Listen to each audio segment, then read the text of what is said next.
सिंधी साहित्य में मौजूदह सूरत हाल खे असां जेकॾहिं बयानु कयूं त उहा हिक तरह सां असांखे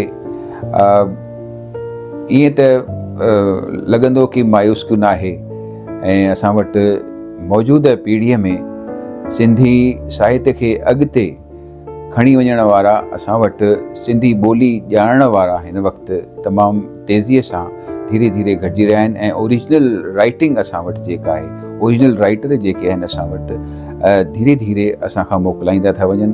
ऐं जेका शिद्दत सां ॻाल्हि महसूसु थी रही आहे त ओरिजिनल सिंधी कहाणी, सिंधी भाषा में जेको हुगाव हूंदो आहे, जेका पंहिंजी मिठास हूंदी आहे, जेका महक हूंदी आहे, उहा धीरे धीरे साहित्य मां असांखे ग़ाइबु थींदी नज़र थी अचे। उहो इन करे त असां वटि जेका सिंधी ॿोली आहे नई पीढ़ीअ खे विरासत में पूरी तरह सां असां सौंपे न सघिया आहियूं। ऐं असांजी साहित्य अकेडमी जी हिन वक़्तु इहा ई कोशिशि आहे त असां पंहिंजी साहित्यिक विरासत, भाषा पंहिंजी नई पीढ़ीअ खे सौंपे ॾियूं, जीअं असांजो साहित्य जेको आहे ज़रखेज़ रहे, जीअं रहियो आहे।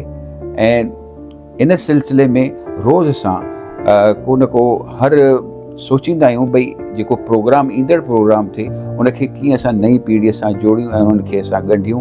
सिंधी कहाणी, नावल, नाटक ऐं ॿियनि शाख़ुनि में, ॿियनि जनर्स में असां उन्हनि खे जेको आहे लिखण लाइ हिमथायूं। इन सिलसिले में असां हींअर सिंधी युवा लेखक सेमिनार बि कयोसीं अहमदाबाद में। उन में असांखे काफ़ी सुठा जेके आहिनि नवां प्रतिभावान, टैलेंटेड जेके आहिनि मिलिया असांखे। काफ़ी बनीअ में हुआ, गुजरात में, अजमेर में प्रकाश तेजवाणी, गिरीश पोपट, अनवर समा ऐं काफ़ी ॼणा जेके असांखे प्रॉमिसिंग मिलिया। ऐं मेन ॻाल्हि इहा आहे त कुझु ॼणनि खे ख़बर ई कोन्हे, काफ़ी ॼणनि खे त साहित्य अकेडमी या ॿियूं के संस्थाऊं जेके आहिनि अहिड़े क़िस्म जा प्रोग्राम कनि थियूं, या उन्हनि खे मेन नज़र आयो त हू छपाइणु चाहिनि था किताब, या पंहिंजी ॿोलीअ में पंहिंजे प्रतिभा खे अॻिते आणणु चाहिनि था। जीअं अॼुकल्ह हर को माण्हू चाहे थो टीवीअ ते हेॾां होॾां रील्स विझे या शाइरी फेसबुक ते, त हुननि खे असां चयो भई तव्हां ॿियूं ॿोलियूं सिखो था या ॿिया कम कयो था, त why not in our language. तव्हांखे पंहिंजी हिकिड़ी सुञाणप आहे, तव्हांजी पंहिंजी हिकिड़ी संस्कृति आहे, तव्हांखे उहा ई तव्हांखे पंहिंजो जेका आहे सुञाणप ॾींदी। न त तव्हांखे अॻिते हली इहा हिकिड़ी आइडेंटिटी क्राइसिस पैदा थी वेंदो। जेकॾहिं तव्हां सिंधी नथा ॻाल्हायो, मिसाल त तव्हांखे, या तव्हांजा ॿार नथा ॻाल्हाइनि, त तव्हांखे केरु सिंधी केरु चवंदो, न ते तव्हांखे केरु पंजाबी चवंदो, न तव्हांखे ॿी कंहिं भाषा भाषी चवंदो। जेकॾहिं तव्हां पाण खे सिंधी चवाइणु चाहियो था त तव्हांखे सिंधी अचणु खपे, सिंधी ॻाल्हाइणु खपे, सिंधी तव्हांखे कल्चर, रस्मूं, रीतियूं रिवाजनि सां तव्हांखे वाक़ुफ़ु हुअण जी ज़रूरत आहे। Otherwise you have to face identity crisis. And your generation, coming generation, जीअं धीरे धीरे ॿोलियूं ईअं ई ख़तमु थींदियूं आहिनि, हूअं बि जंहिं शइ जो असां इस्तेमालु न कंदासीं, धीरे धीरे उहा शइ चाहे घर में ई पई आहे, सालनि खां पई आहे, कंहिं स्टोर में पई आहे, त उनखे जंग लॻी वेंदी आहे, ख़तमु थी वेंदी आहे धीरे धीरे। अहिड़ी तरीक़े सां शरीर जो को अंग आहे, असां शरीर जे हिकु हथ खां कमु वठंदा आहियूं, ॿिए हथ खां न वठंदा आहियूं, त हिकिड़ो हथु कमज़ोर रहिजी वेंदो आहे।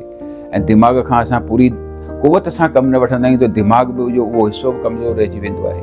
त साॻी तरह ॿोलियूं आहिनि, त ॿोली जेकॾहिं उहा टूल आहे असांजी, ऐं टूल असांजो प्रधानमंत्री बि इन ॻाल्हि ते, गवर्नमेंट सरकार बि इन ॻाल्हि ते ज़ोर ॾेई रही आहे त मातृभाषा ई जेका आहे, ताज़ो ई प्रधानमंत्रीअ बि इन क़िस्म जी ॻाल्हि कई, हिकिड़े विज्ञान भवन में फंक्शन हो ताज़ो ई, त ऐं हुननि जी बि हिकिड़े स्कीम आहे गवर्नमेंट जी एजुकेशन में, त मातृभाषा जेका आहे तव्हांखे जेका रोज़ी रोटीअ सां जोड़े सघे थी, या जेको हिन वक़्तु इंटरनेशनली या नेशनली जेको आहे उहा तव्हांखे सुञाणप ॾेई सघे थो, मातृभाषा ई ॾेई सघे थी। अॼु बंगला लिटरेचर आहे, केॾो रिच आहे, छाकाणि उन में बंगला संस्कृति आहे, भारतीय संस्कृति आहे।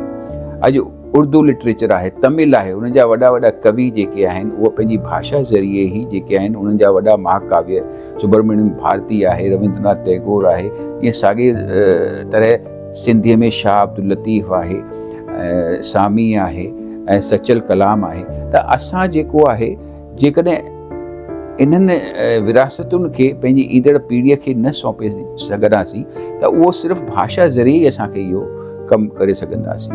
त असांखे कोशिशि आहे असांजी त असां नई पीढ़ीअ खे जेको आहे, ऐं उन्हनि इन ॻाल्हि खे रेस्पॉन्ड बि कयो, उन्हनि चयो भई हा तव्हां बिल्कुलु सही था चओ। उन्हनि खे इहा ॻाल्हि रियलाइज़ थी आहे, उन्हनि जेको आहे जो असां 2-3 महीननि में ई पंहिंजो किताबु जेको आहे कविताउनि जो या कहाणियुनि जो असां ज़रूरु जेको आहे उन सां साम्हूं ईंदासीं।